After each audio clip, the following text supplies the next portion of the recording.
Oi, pessoal, estamos retomando aqui, houve uma pausa. Você só ligou o microfone? E agora há uma nova tentativa de compartilhar a tela e última, né? Se a gente não conseguir, deixaremos para lá. Até porque esse material que busca ser compartilhado, ele é uma guia seguinte, né? Para quem chegou agora, foi feita uma apresentação, então depois você pode vir falar comigo, a gente se compartilha melhor aí alguns detalhes que foram mais do cunho da apresentação. Então, sim, eu fiz uma metodologia, uma revisão de literatura bem básica, tá? Para que eu não deixe de citar alguns materiais.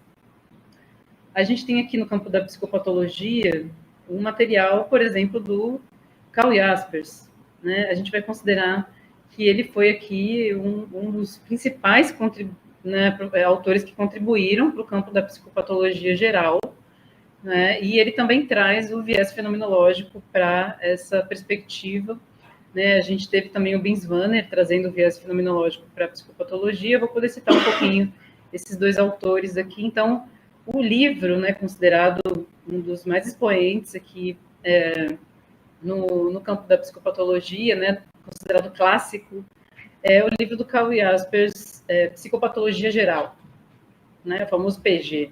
E ele foi publicado, a primeira versão, em 1900 e... Quem adivinha qual a década da publicação? 1900 em 2013, 2014, o centenário da publicação do livro Karl Jaspers, Psicopatologia Geral. Então, se vocês tiverem curiosidade de conhecer um pouco mais, no YouTube tem algumas séries de eventos que aconteceram em homenagem ao centenário desse livro.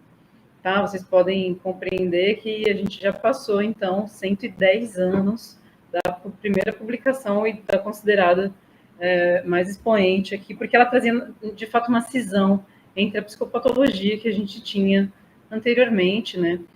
A gente vê que tem um movimento de vanguarda nesse período, né? A gente tem Freud fazendo pesquisas aqui, né, no viés do inconsciente, né, desenvolvendo a psicanálise. A gente tem os gestaltistas, né, com a psicologia da Gestalt também no laboratório pesquisando sobre a percepção, pesquisando elementos aqui considerados da totalidade, né, da experiência, das configurações que se dão no ato perceptivo, e entre outros, né, muitas psicologias nessa época aqui emergentes. Então, e junto com esse movimento de emergência de vanguarda no campo das psicopatologias e psicologias, a gente tem o Karl Jaspers, então, marcando esse processo. Mas quando a gente vai aprender numa matéria assim, de psicopatologia geral, a gente tem uma ementa onde tem um trabalho específico ali a ser desenvolvido, né? E eu coloquei duas referências aqui sobre esse viés que não dá para a gente deixar de apontar, que ele é esse segundo que quando eu seleciono aparece, né? Ele é muito importante porque é deles, né, a partir desses materiais que são expostos como um psicopatólogo, a psicopatologia pode, de fato, contribuir para o trabalho de psicodiagnóstico, né? Então, assim, a gente tem a psicopatologia no campo de análise, né, e descrição dos sinais e sintomas. Então, ela é uma área de conhecimento, tá? Importante dizer isso. E a psiquiatria, por exemplo, ela anda aqui de mãos dadas com a psicopatologia, porque ela precisa, então, desse recurso da psicopatologia que esses materiais aqui trazem para a gente, né? Então, nós, musicoterapeutas, né, ou membros de equipe interdisciplinares, a gente pode participar de uma anamnese, de uma entrevista de exame psíquico junto com um psiquiatra. Inclusive, devemos, tá? Quando estamos num dispositivo então, de saúde mental, você vai estar ali atuando e tudo, e você pode, né, chegar ali para quem faz aquelas primeiras entrevistas e tudo, e propor do atendimento sem conjunto, se disponibilizar para discutir esse atendimento. Então, é muito importante que a gente aqui, nas áreas interdisciplinares, a gente tenha o conhecimento desses materiais, para que, na hora de discutir o que aconteceu naquele tete-a-tete ali com a pessoa que está no sofrimento psíquico, buscando uma ajuda, você, na hora de conversar com o profissional de saúde que atendeu com você, geralmente é um médico, né? Mas nem sempre vai ser. Você entenda o que ele está falando, né? Então, a psicopatologia, ela traz um arcabouço linguístico para a gente, né? Existem alguns modos de se referir a como esses transtornos se dão e tudo, que, para além disso, né, a gente vai compreender pela descrição das funções psíquicas, né? Então, temos aqui um beabá bem específico. Então, esse livro aqui, Psicopatologia e Semiologia dos Transtornos Mentais, é o clássico dos modernos, né? Quem fez psicopatologia e não teve acesso a esse livro, então vejam, é uma bíblia, né? Estou com ele aqui presencial, a galera vai poder pegar aqui na mão, dar uma mexida. E junto com ele, então, esse aqui é publicado aqui pela Artmed 2008, né? O Dalgalarondo. Temos também publicado em 2015, né? Então, com um escrito pelo Chen-Yux Junot, eu não sei falar o nome dele direito, o nome dela, não sei o gênero dessa autora, né? Vou me referir assim, a essa a autora como uma pessoa, que publicou o material Manual de Psicopatologia, que também traz para a gente esse passo a passo. E o que de fato é esse passo a passo, gente? No processo, né, então, onde a gente vai dar as mãos para a psicopatologia, a gente precisa necessariamente saber o que fazer com os sinais e os sintomas, né? E como é que esses sinais e sintomas vão aparecer? Então, vou dedicar 5 minutos a isso. Eles vão aparecer a partir de uma entrevista.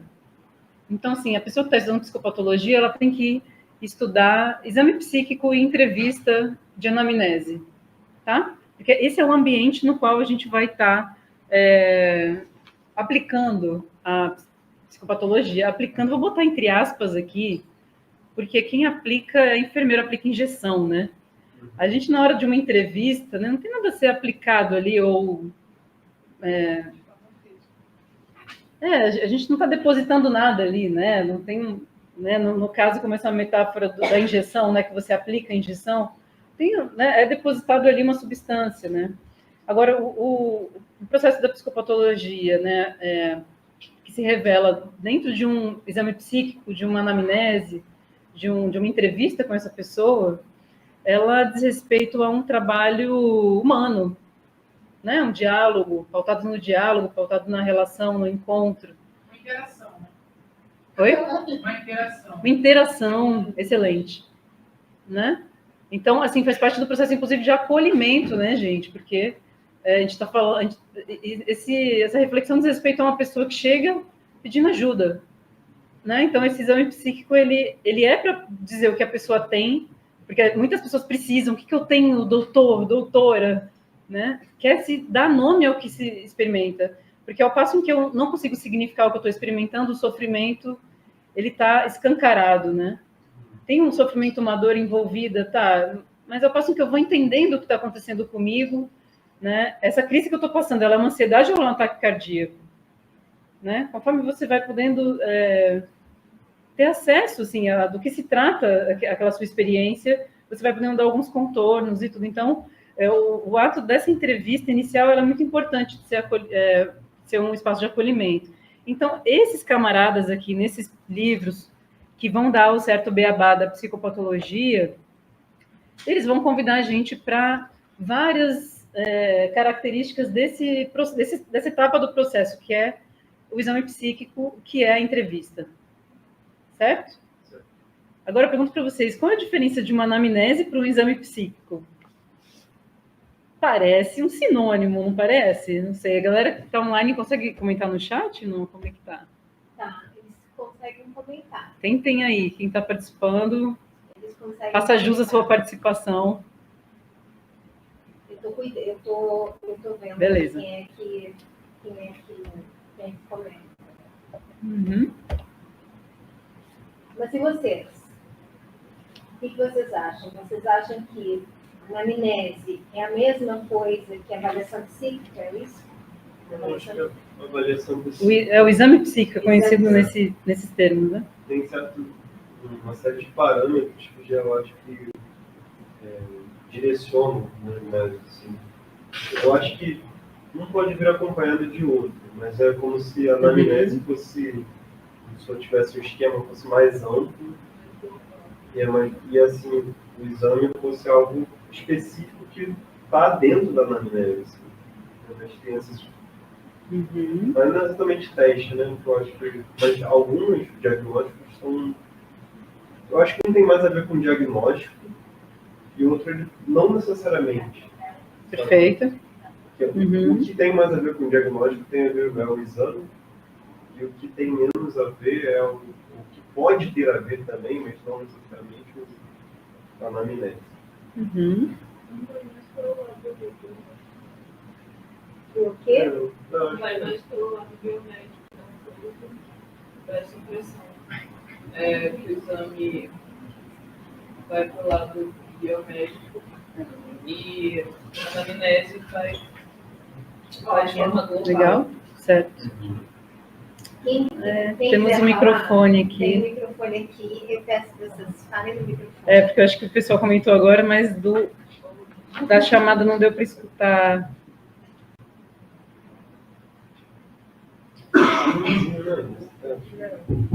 Faltava eu acender. Agora está. Não, mas Eu acho que o exame vai mais pelo lado biomédico da coisa. E a anamnese vai mais pelo lado. Se orienta mais de forma global. Uhum. Enxerga o sujeito e não só a parte biomédica. Perfeito. Obrigada. Me completou, mano. Eu acho que eu concordo com ele. Não, falei. Concorda, ótimo. não, concordo, Não, mas mas eu qual é a acho- tua posição? Eu acho que me colocou mais ou menos dentro do que eu totalmente vou colocar. E é como se não fosse mais amplo, tem a ver com a história pregressa, não necessariamente atrelado ao diagnóstico. E o exame é mais específico, tem alguns parâmetros, de repente alguns testes associados. Tem a ver, concordo mais com essa necessidade de contornar e delimitar, e eu acho que umas vezes tem até mais a intenção de abrir do que contornar, do que eu pensando um pouco sobre essa questão, às vezes, do fechamento e abertura. Né? Eu acho que um tem mais a ver com uma abertura para o sujeito e outro tem mais a ver com, tá, mas como eu fecho esse sujeito para ele não sair demais e ficar caótico? Muito bom. Alguém mais gostaria de comentar? Quer comentar? Não, vai ter que ir. Oba. Chique hoje. Um cantinho. Com respeito. Não, porque eu acho que complemento também o que eles estavam falando.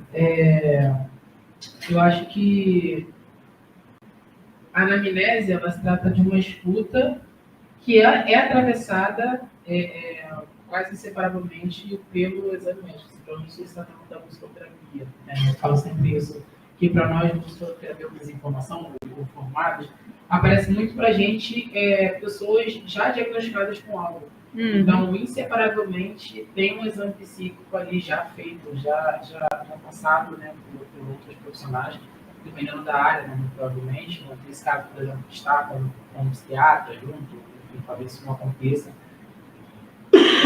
Mas que grande parte das vezes a anamnese está atrelada ao exame psíquico, mas isso caminha com o que eles dois disseram sobre a amplitude, por mais que complementares, eu não sei se eu consigo mensurar, assim, né? Porque ambos têm um lugar de relevância no sentido de, sei lá, o exame psíquico ser um lugar formalizado, que é o que eu penso, né? Formalizado por um teste, ou sei lá, por um questionário, por uma coisa mais. Enquanto a anamnese ela tem um lugar que ela é mais singular da escuta do indivíduo, né? Muito vai passar pelos sintomas que são gerais, mas que também são muito singulares. Sim, sim. A gente poderia dizer que A Bruna, aqui, Bruna Soares, falou que a anamnese eu vejo como algo que também traga vivências pessoais, uma história do sintoma também. E a Rafaela Ferreira colocou que a anamnese parece parece contextualizar, E o exame parece olhar para os sinais e sintomas. Legal. Certo. Então, assim, essa resposta ela precisa ser construída, tá? A gente tem que situar. A partir de qual autor vai falar isso? Né? Ou é desse, ou é daquele?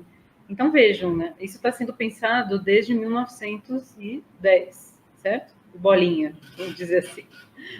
Mais formalmente, né? 1900 e bolinha. Né? Então, isso precisa estar sempre sendo atualizado.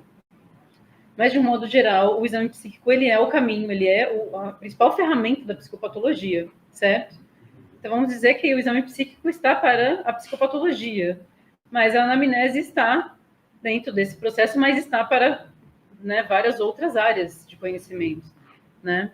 Então, assim, a psicopatologia, ela cada vez mais tem buscado uma ampliação.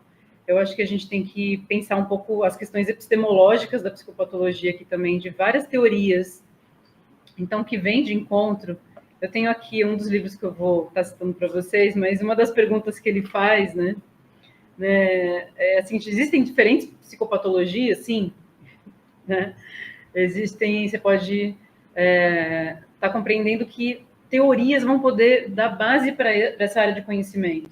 Assim como a gente tem a musicoterapia como uma área de conhecimento e outras, a gente pode falar de uma musicoterapia neurológica, uma musicoterapia comunitária, uma musicoterapia humanista existencial, enfim, né? Então, diferentes musicoterapias, porque são teorias que vão estar na base e tudo. Então, a psicopatologia, sim, vai ter diferentes fundamentos epistemológicos, né? Então, tem uma questão epistemológica aqui também, na base da psicopatologia. E eu acho que é bacana a gente discutir, quando dou essa disciplina mais extensa, eu peço para a gente fazer uma avaliação dentro da disciplina, que é justamente a gente tirar um olhar crítico entre dois desses vários modelos que existem na psicopatologia, né? O modelo operacional da psicopatologia e o modelo fenomenológico, tá? Esses são considerados aqui, né, dois modelos interessantes que foram pensados por esses autores desse artigo. O nome do artigo é O Diagnóstico Psiquiátrico pelo Modelo Operacional e pela Psicopatologia Fenomenológica. Dois pontos, um paralelo entre modelos, através de um estudo de caso. Então, esse é um artigo, tá? Está publicado na Revista de Psicopatologia Fenomenológica Contemporânea, de 2016, e os autores são Rocha Neto e Messas, né? Messas tem também uma trajetória bacana no campo da saúde mental e tudo, para trazer para a gente. Então, nesse ponto de vista, vão ter, né, formas de fazer essa entrevista, esse exame psíquico. Mas o exame psíquico, de modo geral, ele está dado para todos, né, como aquele que vai avaliar qual é a forma do sofrimento desse sujeito, né? Qual é a estrutura do sofrimento desse sujeito e o conteúdo, né? A gente poderia dizer, de um modo geral, o que está em jogo ali a partir de um exame psíquico. E aí, cada vez mais, então, dependendo das teorias que estão em base, né, por isso que eu estou comentando das teorias, estão dando base, esse exame psíquico ele pode ter também, para a gente na musicoterapia, né, eu diria que a gente poderia avaliar aqui campos da história da relação desse sofrimento, né, no campo sonoro musical, por exemplo, né, incluindo na biografia musical desse sofrimento, o que está em jogo. Então, a gente pode ampliar essa escuta. E veja como a gente vai tirar onda, né? A gente vai atender com o psiquiatra para fazer a anamnese, o exame psíquico, e a gente ainda vai querer escutar um pouquinho da história sonora musical, porque isso pode ajudar a gente a pensar alguma coisa, certo? Então, quero chegar lá também, para a gente poder pensar esses aspectos. Então, só para terminar a ideia da entrevista, gente, esse espaço de avaliação, ele é muito importante de ser pensado, né? Essa entrevista, como que a gente faz uma entrevista? Como que a gente se comunica com o sujeito? Será que a gente vai ficar que nem uma máquina que fica só perguntando um monte de coisa, né? Como está a sua orientação psíquica, né? Aí a pessoa que está ali não vai entender nada do que você está falando, né? Como é que você consegue fazer um movimento entre esses aparatos técnicos, né? Que a gente vai ter para avaliar as funções que são as funções elementares, né? Então, já falando um pouquinho do que está em jogo ali nessa avaliação, são as funções psíquicas elementares. A gente vai escutar sobre a aparência da pessoa, a consciência, né? Então, a aparência, a pessoa chega, né, de terno, gravata, smoking, né, gel no cabelo, na emergência, às 5 horas da manhã. Aí você falou, opa, o que essa aparência da pessoa está falando sobre o modo como ela chega? Não, essa pessoa chega com esse mesmo, né, esquema corporal aqui, meio-dia. Será que tem diferença, né, o momento? Então, a situação no qual a gente recebe a pessoa, né, ela parece ter uma aparência em que tem uma higiene em dia ou não. Então, você vai, minimamente, isso vai ser um dos aspectos, né, das funções que a gente vai ver, né? Outra função que a gente vai avaliar é a consciência. Né, você está aqui entrevistando a pessoa, do nada ela dormiu no meio. Está ali conversando com ela, ela caiu no sono, né? Aí você pensa, opa, o que está acontecendo, né? Está quantos dias sem dormir? O que está em jogo aqui? Tem alguma alteração na consciência, né? Ou você percebe que não é porque ela dormiu, ela de fato está com uma alteração de consciência porque algo dessa consciência começa a interagir com a atenção. Então a gente vai avaliar a atenção também. Tá aqui, você está conversando com ela, nada, começa a olhar para o lado, olha para um outro, aí você já começa a se perguntar, opa, esse olhar para o lado aqui, será que está relacionado a algum outro... Certo. Legal. Então, seguindo aqui o roteiro que eu fiz, para a gente poder abrir para discutir, né? Alguns materiais que eu estou citando aqui são muito fáceis de encontrar na internet ou de comprar em livrarias e sebos, tá, gente? Eu queria entrar aqui numa perspectiva mais fenomenológico-gestáltica das psicopatologias, mas antes, que eu vou concluir dessa forma, mas antes disso, né, contribuindo ainda assim para uma perspectiva crítica aqui, junto com o material do Rogério Paes Henriques, onde ele vai falar da psicopatologia crítica aqui, ele narra toda a perspectiva do contexto antimanicomial, né, das reformas psiquiátricas, como que a gente situa a clínica atual. Trago para vocês que é importante, que é o fato da gente entender a importância da reforma antimanicomial, né, como que ela se atualiza hoje em dia. Então, pensar a reforma antimanicomial, por exemplo, estou falando rapidinho aqui, mas é a gente poder ter uma noção de quem foi Freud e a intersetorialidade. Tá? Eu acho que eu cheguei no final da minha formação, tinha alguma coisa sobre intersetorialidade que eu não sei se eu entendia direito, mas atuando no CAPS, eu radicalmente senti na pele o que era intersetorialidade. Aprendeu na marra, boa, Flor. É isso, né? Tenho dois materiais aqui que envolvem um olhar ou mais psicanalítico ou esquizoanalítico, tá? Porque aí eu não sou muito dessa área, então eu não sei muito bem diferenciar, mas eu acho que não dá para deixar de citar esse livro organizado pelo Vladimir Safatli, pelo Nelson da Silva Júnior e Christian Dunker. Já ouviram falar desses camaradas, né? Então, Vladimir Safatli, Christian Dunker, eles estão, assim, aí nas milhares de visualizações do YouTube, né? Porque eles estão pensando patologias do social, tá? Eles vão entender que existe uma arqueologia do sofrimento psíquico, onde um mal-estar, né, do sofrimento, ele tem a ver com um atravessamento social. Ele emerge num sofrimento social, né? Então, é uma perspectiva que eu acho super interessante. Eles vão trazendo vários contextos, né, do ponto de vista da psicanálise aqui, tá? Então, trazendo aspectos... Nossa, tem um texto aqui que é maravilhoso, paranoia e clínica e crítica, mas o da histeria e questão de gênero também. Então, com vários atravessamentos, uma pesquisa desenvolvida aqui em laboratório, né?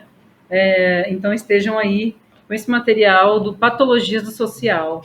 E da Editora Autêntica, a gente tem uma série com essa edição, tá? Com essas edições aqui, uma série de vários títulos que são interessantes nesse contexto, né? Onde a subjetividade ela é atravessada por como o mercado, né, as relações capitalistas atravessam a subjetividade do sujeito, né, as relações de poder, trazendo Foucault e tudo, né. E aí eu traria também esse livrinho de bolso, que é uma delícia para você poder levar para o seu hobby do final de semana, que é o Byung-Hun Chul Han, né, conhecido como Han, também com o Sociedade do Cansaço. Né? Esse livro... Aí tu vai pro hobby do final de semana. Maravilha, a gente pensa em que... Não, deixa em casa, né?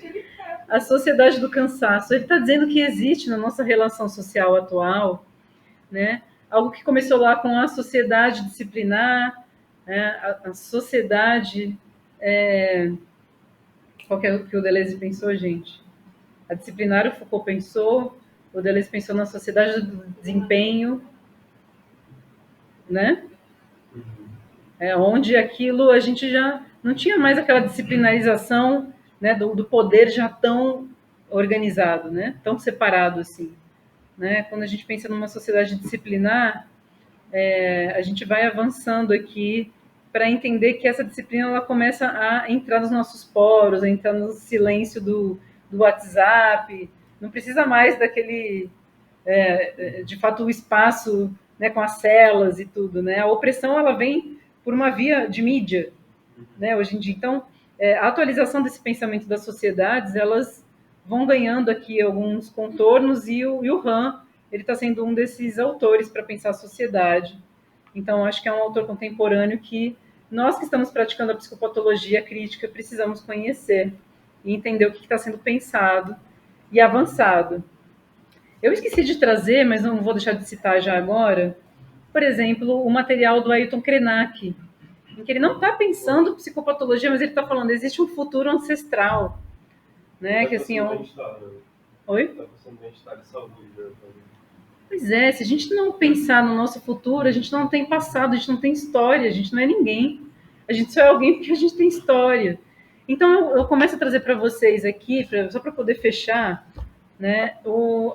Antes que vocês vão para o bandejão, esse livro do Paulo de Tarso de Castro Peixoto, que é um musicoterapeuta, né, graduado pelo Conservatório Brasileiro de Música, e que tem o pós-doutorado dele aqui na UFRJ, ele foi meu, né, companheiro ali, né, da minha defesa, ele foi na minha banca, né, o Paulo de Tarso, professor aqui, eu cito ele com muita honra, porque ele publica um antimanual de psicopatologia estética.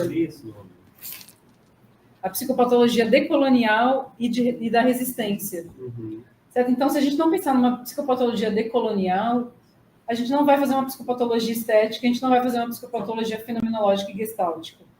Né? Então, uma psicopatologia... Eu acho que esse é o nome, né? Então, a Gestalt está interessada na forma, na configuração. Né? Então...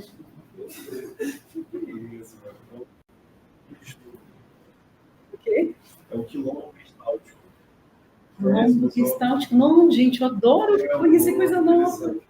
Maravilhoso esse nome. Não, mas a produção da galera vai chegar. Eu ouvi você falando, que é isso? Não, que é isso, gente. Muito bom.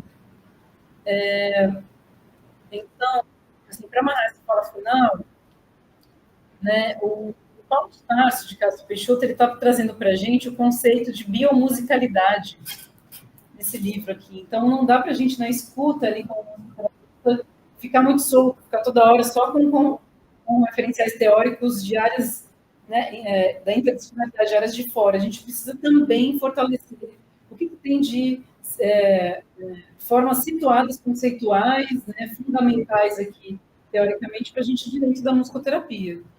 Tá? Então, a biomusicalidade ele é fundamental nesse processo, certo, gente? Então, o antimanual aqui de psicopatologia, e a psicopatologia gestáltica, meus caros, ela vai criar também um outro contraponto, só para fechar essa ideia, que é o de uma psicopatologia do DSM, por exemplo, onde a gente vai analisar assim, sinais e sintomas.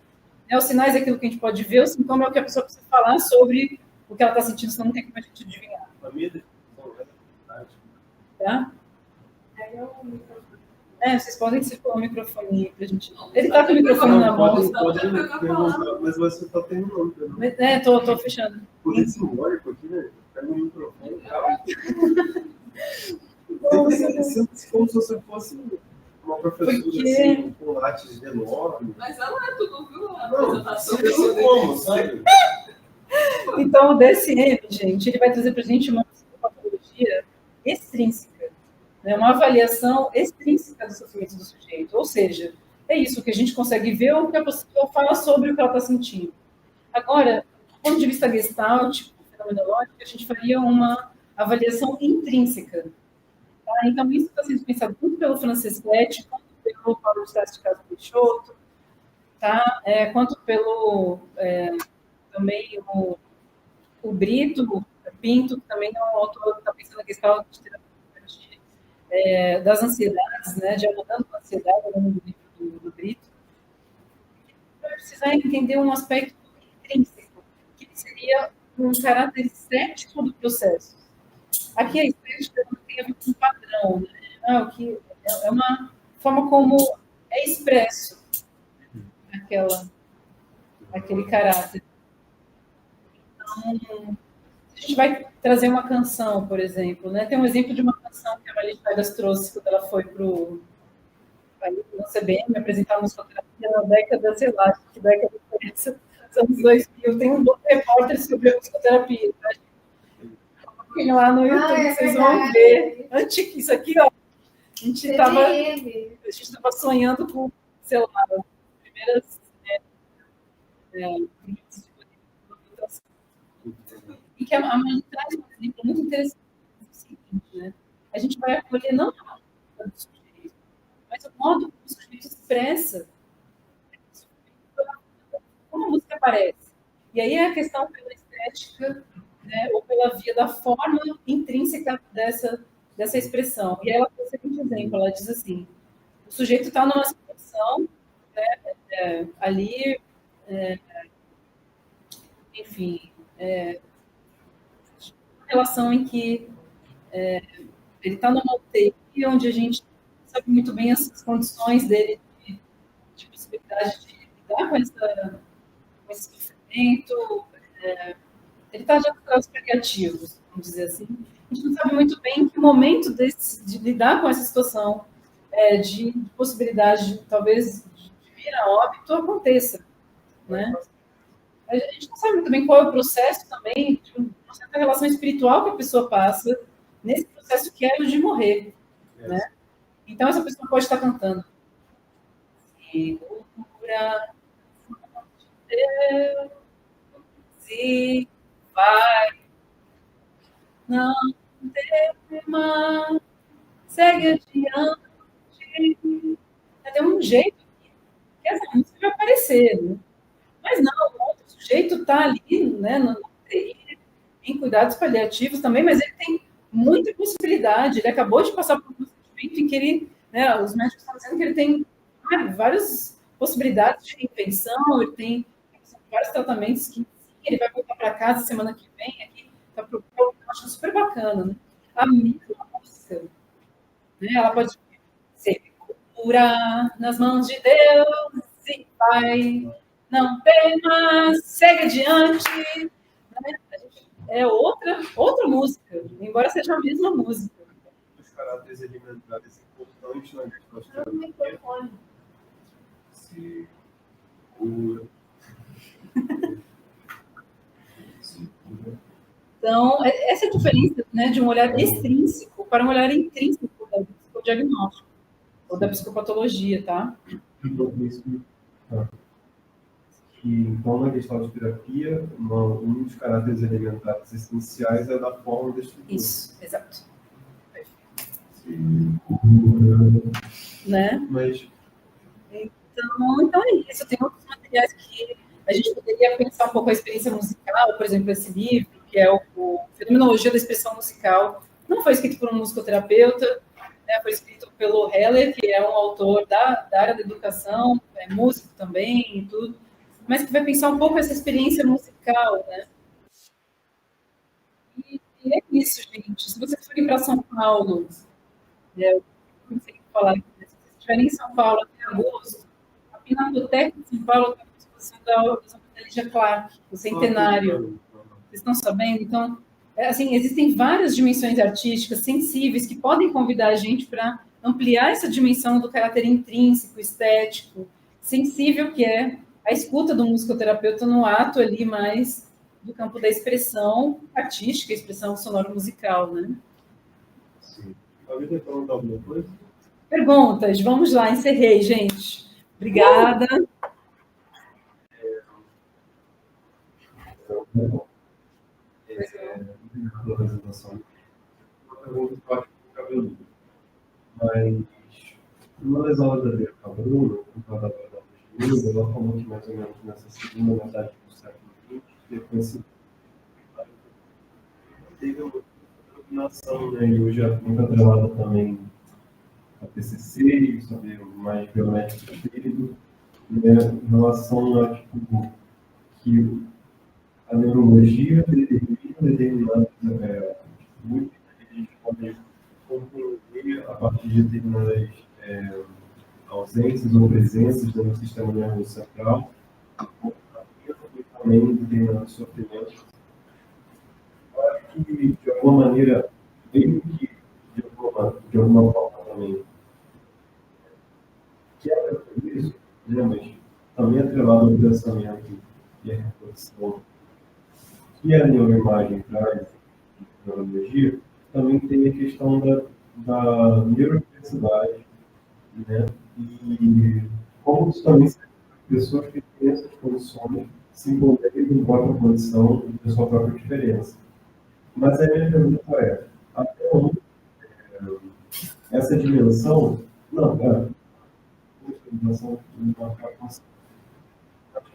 isso também tem que ser falado de tudo, né? De uma dimensão patológica da condição, né? Por parte da psiquiatria. Por consequência, não é uma só. Em um dos lados, há uma aceitação, né, desse processo e também de compreender, né, que isso direciona um lugar no mundo, nenhuma forma de se comportar, mas em compensação, por vezes, também fugir de alguns determinismos e, na minha compreensão, também não rompe com o olhar de patologia. E não necessariamente precisa acontecer, né? Porque por vezes a gente realmente está numa equivocada, tem que aceitar isso, mas por vezes isso a minha compreensão, tipo, essa necessidade do paciente, por vezes, por mesmo, de criar essa continente, esse continente, né, em torno de se subscrever o diagnóstico, muitas vezes nos limita também até a entender que tem coisas que fogem dele. Pois é. E aí, a minha pergunta é nesse sentido, é até onde a compreensão da dimensão da neurodiversidade nos empodera e até onde ela também corrobora com um viés que, por vezes, é patologizante. Faz sentido? Sim, faz sentido. Eu tenho acompanhado a Amanda Soares no Instagram, enfim, em espaços ela também está fazendo considerações do senso, que é uma pessoa que traz isso, né? Não vem chamar minha mãe de mãe neurodivergente, né? Porque é neurotípica, né? Então, isso está trazendo a gente, né? Para uma... Amanda Soares é dos patologistas? Sim. Ela tem um podcast no sobre a luta anticapacitista e as perspectivas decoloniais. Né? Sim, então o podcast da Amanda Soares. Ela está falando sobre isso, mas eu acho que a gente tem que olhar para esses aspectos sempre como um processo. Sim. Então, se a psicopatologia ela vem como algo marcado, sim, mas vamos considerar a vivência do sujeito, mas a gente continua marcando. Então, ainda não é crítica. Ela é crítica ao momento, ao passo em que a gente percebe que aquela experiência ela é situada, né? Ela é processual, ela se dá em determinado aqui agora. né? Então, eu vou escutar essa pessoa amanhã, eu preciso refazer, atualizar essa escuta. É que eu escutei hoje, não é para desconsiderar, não é para desconsiderar, mas não é para pegar o que você escutou hoje e deixar de escutar a pessoa amanhã achando que você já sabe como ela está. Porque você precisa ouvir ela de novo para ver como ela está. Então, a gente precisa estar sempre, né, no processo, no sentido de situar esse ser neurodivergente. Funcionou em que momento? Das lutas? Ele está funcionando em que momento? Isso. Né? E que função ele teve naquela luta e para quem ele atendeu? Se a gente aprende a fazer essas perguntas, a gente consegue exercer uma psicopatologia crítica. A questão não é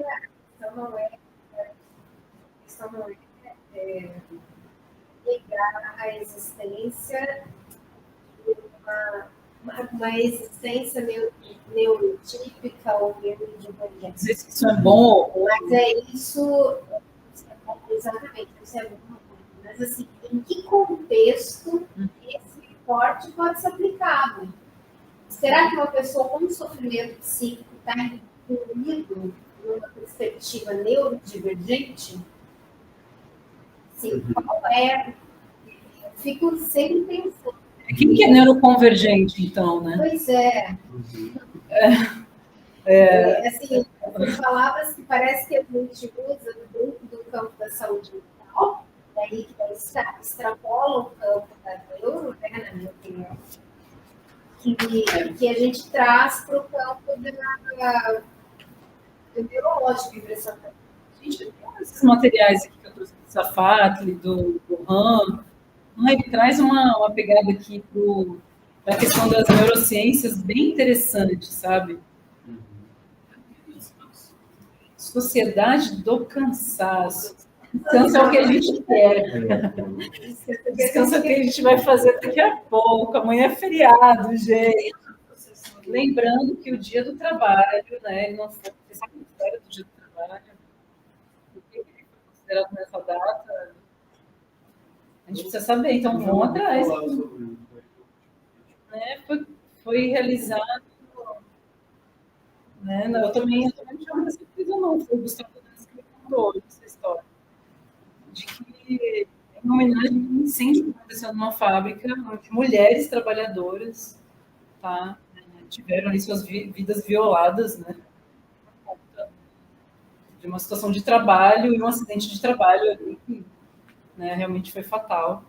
Então, o dia do trabalho, por todo o sangue e suor, né, que é, e vidas que são dedicadas a esses cenários aí trabalhistas, né, a nossa ideia.